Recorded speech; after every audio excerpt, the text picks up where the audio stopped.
امام کے پیچھے سورہ فاتحہ پڑھنی چاہیے کہ نہیں؟ صحیح مسلم کی حدیث میں ہے کہ پوری نماز کی ہر رکعت میں قرات کریں. یہ جو حدیث ہے نا ابو ہریرہ رضی اللہ تعالیٰ عنہ کی، اس میں الفاظ ہیں اقرا بہا فی نفسک. وہ حدیث قدسی جو بیان کی تھی حضرت ابو ہریرہ نے رضی اللہ تعالیٰ عنہ. تو جب ان سے سوال پوچھا گیا کہ جب ہم امام کے پیچھے ہوتے ہیں تو کیا کریں، تو حضرت ابو ہریرہ رضی اللہ تعالیٰ نے کیا فرمایا؟ اقرا بہا فی نفسک، اپنے جی میں آہستہ آہستہ پڑھو. اب حضرت ابو ہریرہ سے ہی آپ نے پوچھنا ہے کہ جی میں پڑھنا کیا ہے، اور تو نہیں کوئی اس کی تشریح کرے گا. تو جز القراء امام بخاری کی کتاب میں حضرت ابو ہریرہ کا قول ہے کہ امام کے دو سکتے ہوتے ہیں، ایک فاتحہ سے پہلے اور ایک رکوع سے پہلے. تم ان سکتوں کو سورۃ الفاتحہ پڑھنے کے لیے غنیمت سمجھو. تو حضرت ابو ہریرہ صرف یہ نہیں بتا رہے کہ امام کے پیچھے فاتحہ پڑھنی ہے جی کے اندر، اس کا موقع اور محل بھی بتا رہے ہیں. حضرت ابو ہریرہ نے کہیں یہ نہیں کہا کہ امام بلند آواز سے پڑھ رہا ہے تو آپ بھی بلند آواز میں یا آہستہ آواز میں اس کے ساتھ ساتھ پڑھیں. نہ، انہوں نے کہا سکتوں میں پڑھو. نمبر 1. نمبر 2، اقرا بہا فی نفسک کا معنی یہ بھی ہو سکتا ہے اپنے جی میں پڑھنا. اس سے یہ الفاظ نہیں ثابت ہوتے کہ سرن پڑھو، آہستہ آہستہ. نفسک یعنی اپنے جی کے اندر اندر، یعنی اس کے ساتھ ساتھ تم اپنے تصور میں پڑھتے جاؤ. تو وہ تو ہم پڑھ رہے ہوتے ہیں، جب ہم فاتحہ غور سے سن رہے ہوتے ہیں ہم ساتھ ہی پڑھ رہے ہوتے ہیں، اینڈ پہ آمین کہہ دیتے ہیں. اور تیسرا جو سب سے بڑا چھکا ہے، یہ مسلم شریف کی آپ نے جو حدیث لکھی، اس سے چند احادیث آگے 905 نمبر حدیث ہے مسلم شریف میں جس نے پورا عقیدہ کلیئر کر دیا ہے. اور وہ حدیث ایسی حیران کن حدیث ہے کہ اس میں امام مسلم نے اپنے کمنٹس بھی ڈالے ہیں. اور امام مسلم نے کہا کہ میں نے کہیں یہ دعویٰ نہیں کیا کہ جتنی دنیا کی صحیح حدیثیں ہیں وہ میں مسلم شریف میں لے کے آ رہا ہوں. البتہ میرا یہ دعویٰ ہے کہ میں مسلم شریف میں وہ تمام صحیح احادیث لے کے آ رہا ہوں جن پہ امت کا اتفاق ہے.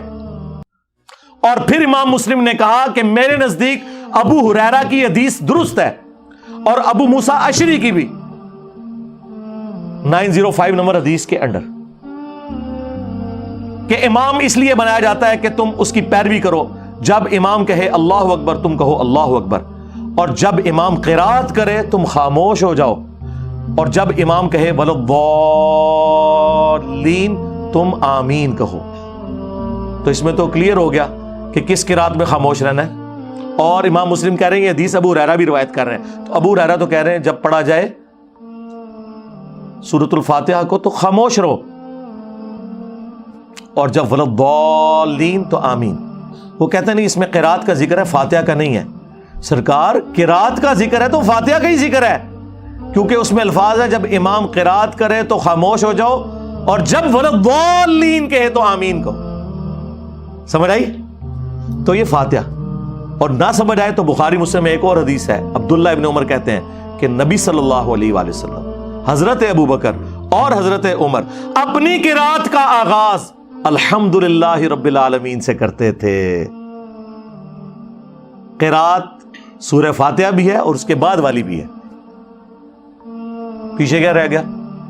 تو حضرت ابو ہریرہ رضی اللہ تعالیٰ عنہ کا بھی یہی عقیدہ ہے جو ہم بیان کر رہے ہیں. سکتوں میں جتنی بار نماز پڑھاتا ہوں الحمدللہ سکتے کرتا ہوں، فاتحہ پڑھنے کا ٹائم دیتا ہوں، لیکن یہ نہیں ہو سکتا کہ آپ قرآن کی مخالفت شروع کر دیں. وَإِذَا قُرِئَ الْقُرْآنُ فَاسْتَمِعُوا لَهُ وَأَنصِتُوا لَعَلَّكُمْ تُرْحَمُونَ.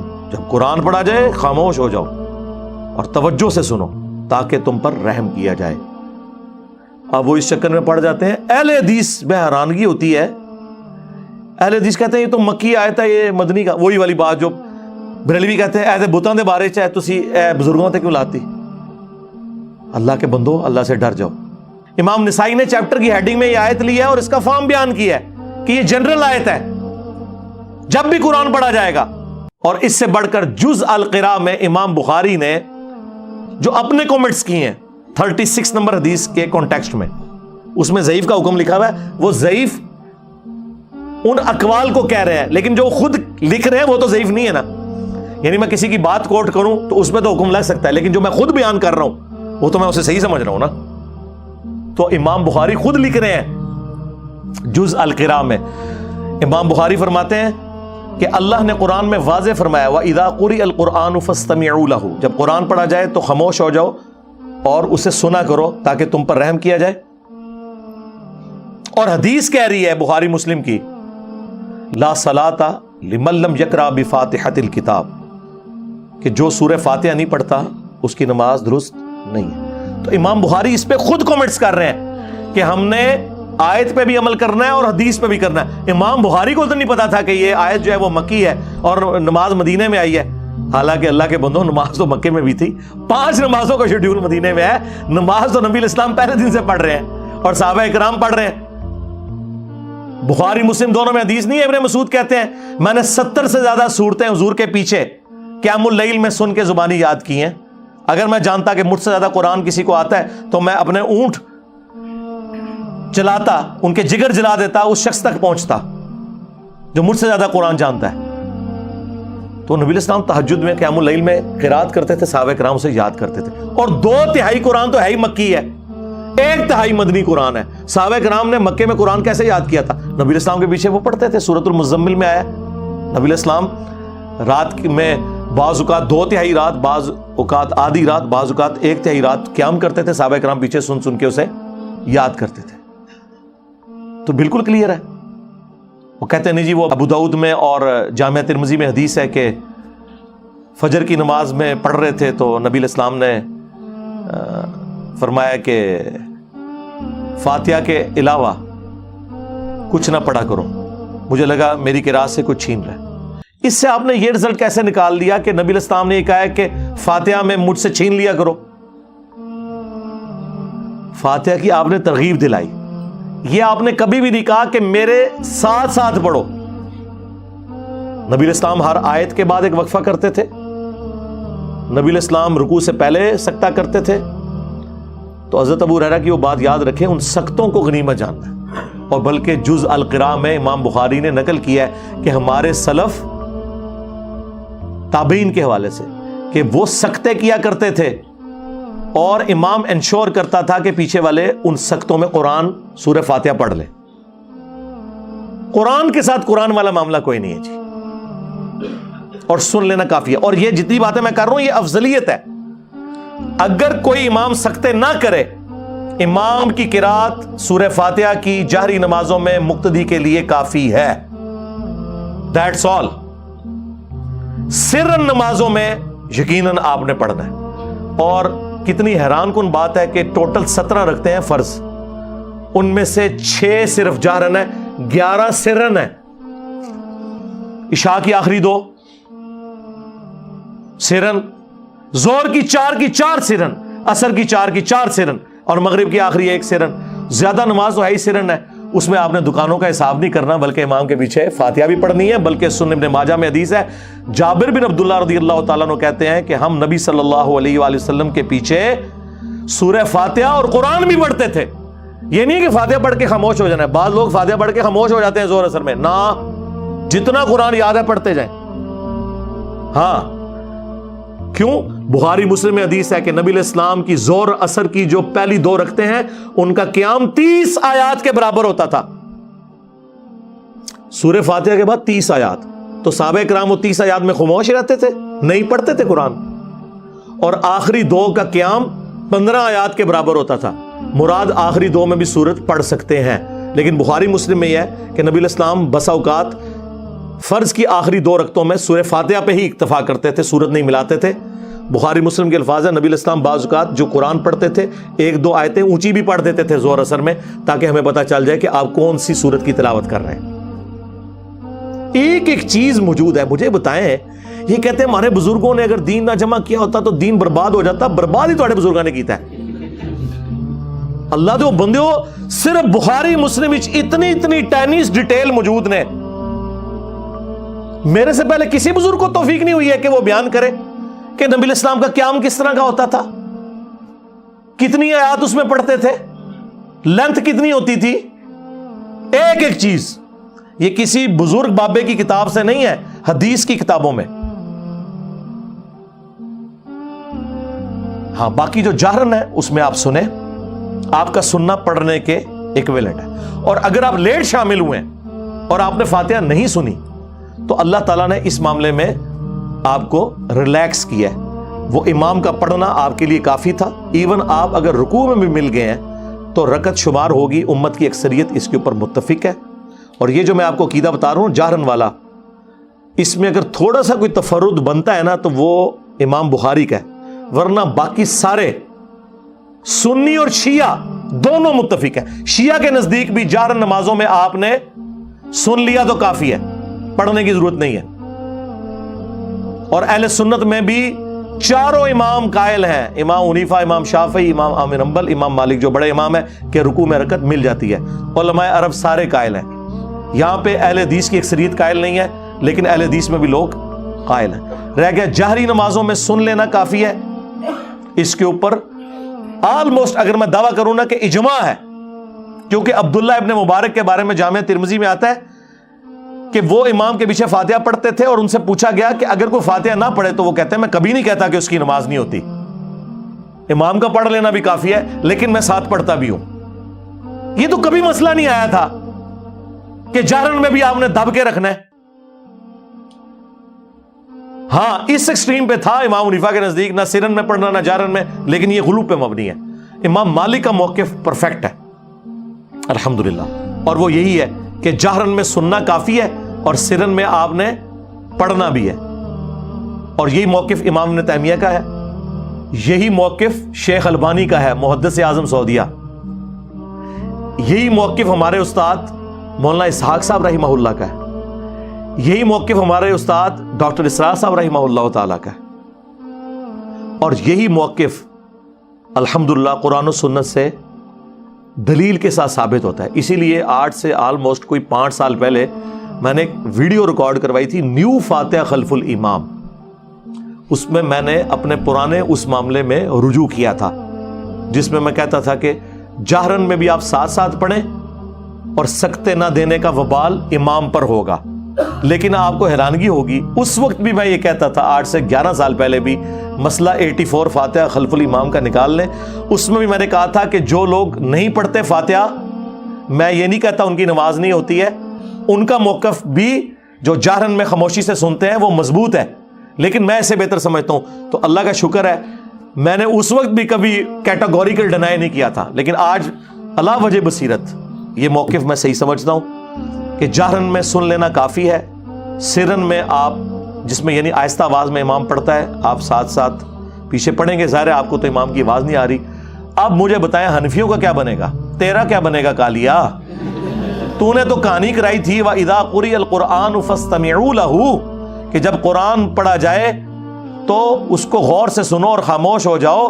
تو بتا 17 میں سے 11 رکعتوں میں تو اونچی آواز سے قرآن ہی نہیں پڑھا جاتا، تو پھر کیوں خاموش کھڑا ہو کے دکانوں کا حساب کرتا ہے اے حنفی مسلمان؟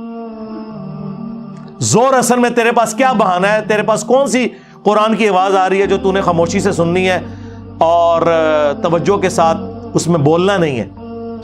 بلکہ حنفی تو مسافر امام کے سلام پھیرنے کے بعد بھی مقیم کی آخری 2 رکعتوں میں بالکل خاموش رہنے کا کہتے ہیں. اندازہ کریں. تو وہ دوسری ایکسٹریم کے اوپر ہے.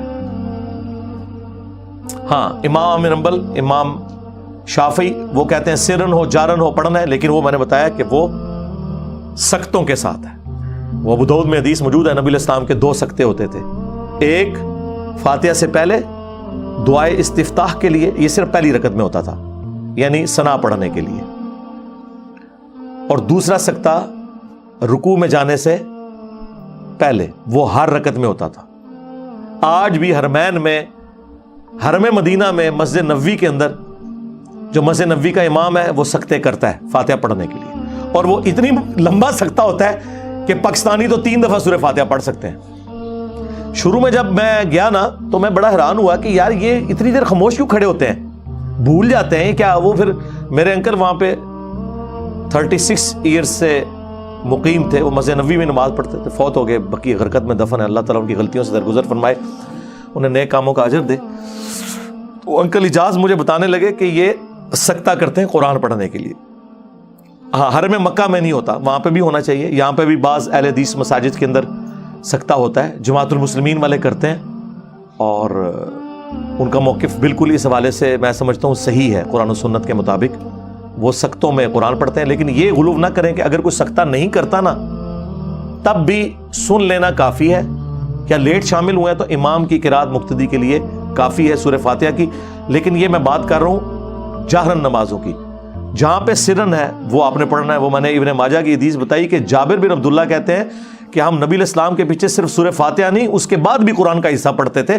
ظاہر جب آپ اتنا لمبا قیام کریں گے تو فاتحہ کے بعد خاموش ہو کے کیا کریں گے؟ دماغ میں خیال تو آئیں گے، دماغ تو سوچتا ہے۔ تو صحابہ کرام قرآن پڑھتے تھے، لیکن آپ نے وہ اتنی اونچی آواز سے نہیں پڑھنا کہ ساتھ والے ڈسٹرب ہوں، یہ ذہن میں رکھنا ہے۔ لہٰذا اسی کانٹیکسٹ میں جابر بن عبداللہ رضی اللہ تعالیٰ عنہ کا قول ہے جو ترمذی میں موجود ہے کہ فاتحہ کے بغیر نماز نہیں ہوتی مگر یہ کہ تم امام کے پیچھے ہو۔ اس سے مراد بھی صرف جہری نمازیں ہیں، نہ کہ سرن نمازیں، کیونکہ سرن میں تو وہ خود بھی سورہ فاتحہ اور 7 آیات ملایا کرتے تھے۔ تو یہ مقدمہ بالکل کلیئر ہے، صحیح مسلم کی حدیث 905 ڈیسائسو ہے۔ امام مسلم نے کمنٹس کر دیے کہ ابو ہریرہ کا بھی یہی موقف ہے، اور ابو موسیٰ اشعری نے بھی یہ حدیث روایت کی ہے کہ جب امام قرات کرے تم خاموش ہو جاؤ، اور جب وہ وَلَضَّالِّينَ کہے تم آمین کہو۔ تو ہمارا یہ جو مقدمہ ہے یہ الحمدللہ قرآن و سنت میں بالکل فٹ ان بیٹھتا ہے۔ یہ اکثر لوگ پوچھ رہے ہوتے ہیں تو میں بار بار اس چیز کو ہائی لائٹ کر چکا ہوں، تفصیلی تو ویڈیو تھی، لیکن یہ اس ویڈیو میں بھی آلموسٹ میں نے نٹ شیل کے اندر آپ کے سامنے سارا موقف رکھ دیا ہے، تاکہ اگر کسی کو کوئی سمجھنے میں کوئی مسئلہ رہ گیا تو وہ اس کو ایکسیپٹ کرے، اور پھر بھی نہیں سمجھ آتی تو سعودیہ سے جو قرآن مفت بانٹا جاتا ہے احسن البیان، جو پاکستان کے اہل حدیث عالم نے لکھا ہے، صلاح الدین یوسف صاحب رحمہ اللہ تعالیٰ فوت ہو گئے، ناسبیت تھی ان میں، لیکن اللہ تعالیٰ ان کی مغفرت فرمائے، انہیں نیک کاموں کا اجر دے، برائیوں سے درگزر فرمائے۔ اہل حدیث میں بڑے علماء میں سے تھے، آلموسٹ 95 ایئرس کی ایج میں فوت ہوئے ہیں۔ انہوں نے جو احسن البیان دارالاسلام والوں نے قرآن کی تفسیر چھاپی ہے، جو سعودیہ والوں نے ان سے رائٹس لیے ہیں، پھر سعودیہ والوں نے شاہ فہد پرنٹنگ پریس سے اس کو چھاپا ہے اپنے چھاپے کے اوپر۔ انہوں نے بھی سورہ فاتحہ کے کانٹیکسٹ میں جو نیچے تفسیر لکھی ہے نا، وہ یہی لکھی ہوئی ہے کہ جہرن نمازوں میں امام کو سختے دینے چاہیے تاکہ قرآن پہ بھی عمل ہو اور حدیث پہ بھی عمل ہو۔ اندازہ کریں، یہ خود اہل حدیث کے اپنے بزرگوں نے یہ لکھا ہوا ہے، وہ اس کو ہی پڑھ کے دیکھ لیں، چلیں میری بات نہیں ماننی ہے تو۔ اچھا، یہ جو مسلم کی حدیث ہے 905، یہ گلے میں اٹکی ہوئی ہے ان کے۔ اہل حدیث کے پاس کوئی چارہ نہیں اس حدیث کا، یا تو اس حدیث کو ضعیف کہہ دیں، وہ کہہ نہیں سکتے۔ ویسے ایک بندے نے جرت کی ہے، ارشاد الحق عصری صاحب، جو ہمارے استاد مولانا اسحاق صاحب کے بارے میں فتویٰ دینے والوں میں پیش رہے ہیں، وہ بڑے سٹرانٹ قسم کے وہابی ہیں۔ انہوں نے تو کہا کہ یہ جو مسلم میں آگے الفاظ ہیں نا، یہ صحیح نہیں ہے۔ مسلم شریف تو شیخ زبیر لیزئی رحمہ اللہ نے ان کے رد پہ ایک مضمون لکھا، اور انہوں نے ایگزامپلس کوٹ کی کہ اگر ایک راوی حدیث بیان نہ کرے اور دوسرا بیان کرے اور وہ ثقہ ہو تو وہ جو اس میں زائد بات ہوتی ہے اس کے ساتھ ایکسیپٹ کی جاتی ہے۔ شاذ وہ قول ہوتا ہے جو اس کے خلاف ہو، یہ خلاف نہیں ہے، اس کی ایکسپلینیشن ہے۔ شیخ زبیر صاحب نے مسلم کی 905 انٹرنیشنل نمبرنگ جو کانٹینیوس ہے اس کا دفاع کیا۔ اس کا مطلب ہے کہ ارشاد الحق عصری صاحب کو یہ بات سمجھ آ گئی تھی کہ 905 نمبر حدیث مسلم کی ہمارے فرقے کے اس مسئلے کی موت ہے، کیونکہ اس میں الفاظ ہیں جب امام اللہ اکبر کہے تم اللہ اکبر کہو، جب امام قرات کرے تم خاموش ہو جاؤ، اور جب امام وَلَضَّالِّينَ کہے تم آمین کہو۔ تو واضح ان کو پتا چل گیا تھا کہ گل کدھر اور جا رہی ہے، تو واقعی انہوں نے صحیح ڈیسیژن کیا کہ اس حدیث سے جان چھڑاؤ۔ لیکن مسلم شریف سے کیسے جان چھڑائیں؟ شیخ زبیر صاحب نے کہا نہیں یار یہ کیا کر رہے ہیں، تو انہوں نے کہا کہ اگر اس کو صحیح مانو گے تو پھر مسئلہ خراب ہوگا۔ تو شیخ زبیر صاحب نے ایک تیسرا حل تلاش کر لیا، انہوں نے کہا یہ حدیث منسوخ ہے۔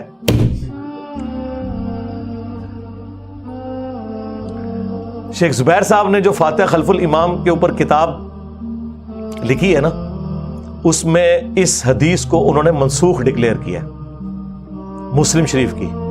اس کا مطلب ہے کہ شیخ زبیر لیزئی رحمہ اللہ اور ارشاد الحق عصری صاحب دونوں یہ مانتے ہیں کہ یہ حدیث اہل حدیث کے مسئلے کی موت ہے، ان کو منسوخ ڈکلیئر کرنی پڑی اور ان کو ضعیف۔ منسوخ کیسے ہے؟ یہ ناسخ تو ہو سکتی ہے، منسوخ نہیں ہے۔ منسوخ کیسے ہوگی؟ کہتے ہیں منسوخ ہوئی ہے اس حدیث سے لا صلاۃ لمن لم یقرأ بفاتحۃ الکتاب۔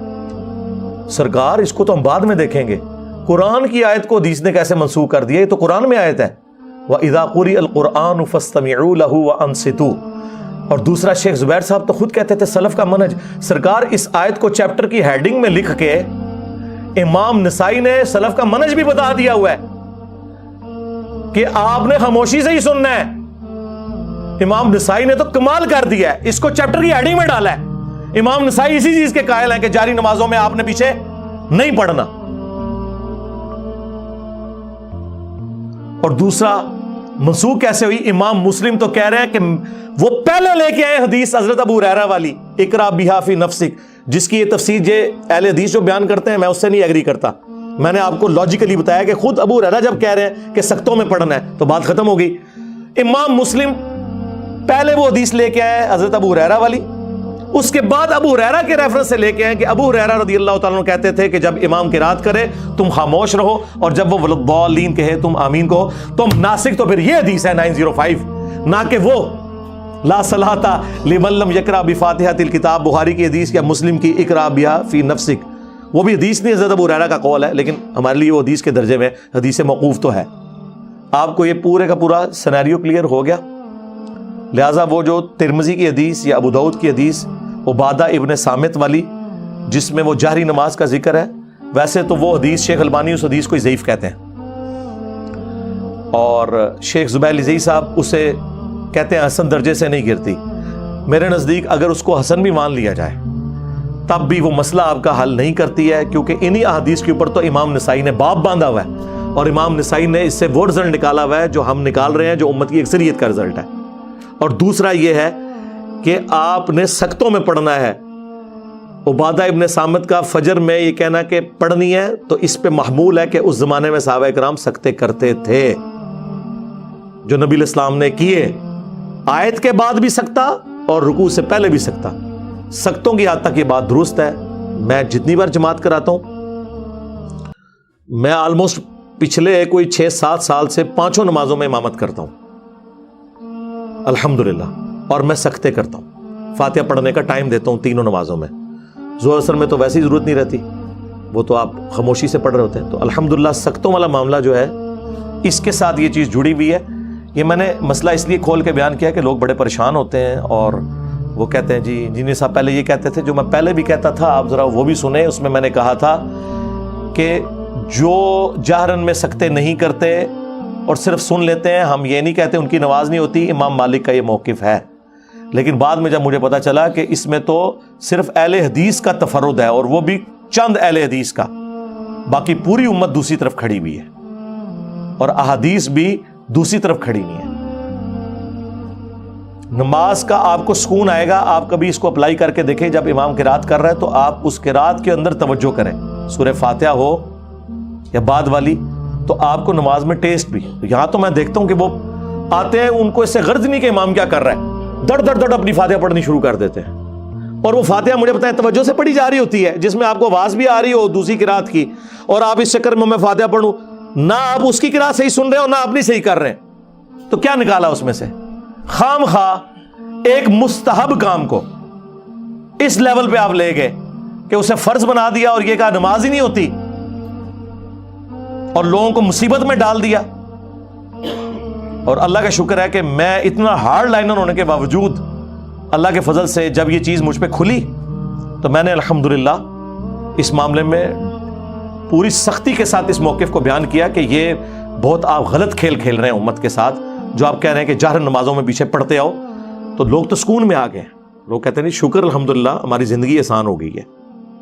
اور مجھ سے پہلے بھی اور لوگوں نے باتیں کی ہیں، لیکن ظاہر انہوں نے تو اپنا خیال ظاہر کیا تھا نا۔ ہم نے تو لوگوں کو یہ کہا ہے کہ دلائل کے بغیر آپ نے کسی کی بات نہیں ماننی، سوائے اس شخص کے جس کی قبر مدینے میں ہے صلی اللہ علیہ وآلہ وسلم، ان کا کہہ دینا ہی کافی ہے، لیکن باقیوں سے آپ نے دلیل مانگنی۔ مجھ سے پہلے یہ بات مولانا مودودی کرتے تھے رحمہ اللہ، ڈاکٹر اسرار صاحب رحمہ اللہ، مولانا اسحاق صاحب رحمہ اللہ، اور ان سے بھی پہلے امام ابن تیمیہ رحمہ اللہ، شیخ البانی رحمہ اللہ دور حاضر میں بہت بڑے سلفیوں کے امام، ان سب کا یہ موقف ہے. لیکن دلائل کے ساتھ کوئی بندہ ذکر کرے نا تو مخالفین کے بھی جب دلائل دے تو پھر انسان کو ذرا تسلی ہوتی ہے کہ یار یہ بات بالکل ٹھیک ہو رہی ہے. یہ اس طریقے سے ہی تھا کہ انہوں نے اس کو زیادہ غلوف کے اوپر جو ہے وہ لے گئے، اس کی وجہ سے لوگوں کے لیے بڑی مصیبت کھڑی کی ہوئی ہے اور لوگ بڑی ٹینشن لیتے ہیں. اور جو رکوع میں آ کے ملتے ہیں یا فاتحہ کے بعد شامل ہوتے ہیں وہ بیچارے پھر ایک رکعت بھی ملا رہے ہوتے ہیں. ہم انہیں کچھ نہیں کہتے، آپ ملانا چاہتے ہیں ضرور ملائیں، آپ کا رائٹ ہے. لیکن امت کی اکثریت اس کی قائل ہے. خود شیخ زبیر صاحب نے ابن مسعود رضی اللہ تعالیٰ عنہ کا اپنا عمل لکھا ہے کہ وہ بھی رکوع میں رکعت ملنے کے قائل تھے. وہ کہتے ہیں ہم مانتے ہیں، لیکن وہ کہتے ہیں کہ ہم وہ جو حدیث ہے ابو بکرہ والی جو بخاری میں آئی کہ ایک شخص نماز میں شامل ہوا سیدھا رکوع میں چلا گیا، جس کی وجہ سے حنفی رزلٹ نکالتے ہیں کہ اس نے پھر کوئی اور رکعت نہیں ملائی تھی. اور امام بخاری نے اس حدیث سے کہا کہ آپ رزلٹ نہ نکالیں کہ رکوع میں رکعت مل جاتی ہے، کیونکہ امام بخاری ایک اور روایت لے کے آئے ابو سعید خدری سے غالباً رضی اللہ تعالیٰ عنہ کہ رکعت اس وقت شمار کرو جب تم قیام کی حالت میں امام کو پاؤ. لیکن اس میں بھی قیام کا ذکر ہے. اور یا رکوع میں جانے سے پہلے فاتحہ پڑھنے کی ترغیب امام بخاری نے کہا کہ اس حوالے سے ہونی چاہیے تو تب رکعت شمار ہوگی. لیکن امام بخاری کے سامنے یہ حدیث ابو بکرہ والی جو خود بخاری میں لے چکے تھے کہ وہ صحابی نے تو قیام بھی نہیں کیا، ڈائریکٹ آ کے رکوع میں ملے، تو نبی الاسلام نے فرمایا کہ تمہارے جو نماز کا شوق یہ میں نے دیکھا ہے، آندہ جب تم آؤ تو تسلی سے آؤ. وہ پیچھے سے ہی رکوع میں چلے گئے تھے، پھر چلتے چلتے صفوں میں شامل ہوئے. حضور نے کہا تسلی سے آؤ، صف میں کھڑے ہو کے نماز میں جو رکعت ملے وہ لے لو، جو رہ جائے وہ پوری کر لو. تو جو لوگ رکوع میں رکعت ملنے کے قائل ہیں وہ اس کو دلیل کے طور پر پیش کرتے ہیں کہ دیکھیں ابو بکرہ رضی اللہ تعالیٰ عنہ کو رکوع میں ملنے پہ نبی الاسلام نے یہ نہیں فرمایا کہ تمہاری رکعت رہ گئی ہے. دوسرے لوگ کہتے ہیں اس میں عدم ذکر ہے، اس میں کوئی تفصیل ہے ہی نہیں ہے. ویسے میرے نزدیک یہ بات دونوں طرف جا سکتی ہے. ہو سکتا ہے انہوں نے ملا لی ہو اور زیادہ چانس ہے کہ نہیں ملائی ہو، کیونکہ اگر ملائی ہوتی تو اس کا ذکر موجود ہوتا. بہرحال ہم دونوں کو بینیفٹ آف ڈاؤٹ دیتے ہیں. اس سے امام بخاری جو رزلٹ نکال رہے ہیں وہ تو بڑی مشکل سے ہی نکلتا ہے، دوسرے جو نکال رہے ہیں وہ پھر بھی نکل آتا ہے. لیکن ہم وہ بھی نہیں مانتے، ہم نے دوسرے دلائل آپ کے سامنے رکھ دی ہیں. مسلم کی ایک حدیث 905 نمبر وہ سارے کے سارے مسئلے کو کلیئر کرتی ہے اور وہ فٹ ان بیٹھتی ہے. اور جز القراء میں خود امام بخاری مان رہے ہیں کہ قرآن پہ بھی عمل کرنا ہے، وَإِذَا قُرِئَ الْقُرْآنُ فَاسْتَمِعُوا لَهُ، اور حدیث پہ بھی عمل کرنا ہے سختوں کے ذریعے. تو میرے خیال ہے سختوں والا معاملہ ایسا ہے. باقی اگر سختہ مختصر ہو یا مغرب کی آخری رکعت میں تھوڑی دیر کے لیے امام فاتحہ کا وقفہ کرے، کیونکہ حنفی تو آخری رکعت میں 3 دفعہ سبحان اللہ بھی پڑھ لیتے ہیں، حنفی بھی اور شیعہ بھی. ان کے نزدیک صرف پہلی 2 رکعتوں میں فاتحہ ضروری ہے، آخری 2 رکعتوں میں صرف 3 دفعہ سبحان اللہ یا تسبیحات پڑھنے سے بھی نماز ہو جائے گی. تو اس لیے وہ بعض اوقات مختصر کرتے ہیں. لوگ کہتے ہیں ہم تو فاتحہ کی بھی 2 آیتیں ہی پڑھی ہیں، امام رکوع میں چلا گیا. سرکار آپ رکوع میں چلے جائیں، جتنا پڑھا جاتا ہے وہ پڑھا جائے. ایک دفعہ بھی آپ کی فاتحہ ہو گئی ہے تو وہ ایکویلنٹ ہے. یہ بھی سلف میں موقف رہا ہے، پوری نماز میں ایک دفعہ بھی سورہ فاتحہ. ہاں، جز القراء میں امام بخاری نے سلف کے حوالے سے یہ چیزیں نقل کی ہوئی ہیں. صلو علی محمد و آل محمد، اللہم صلی علی محمد و علی آل محمد.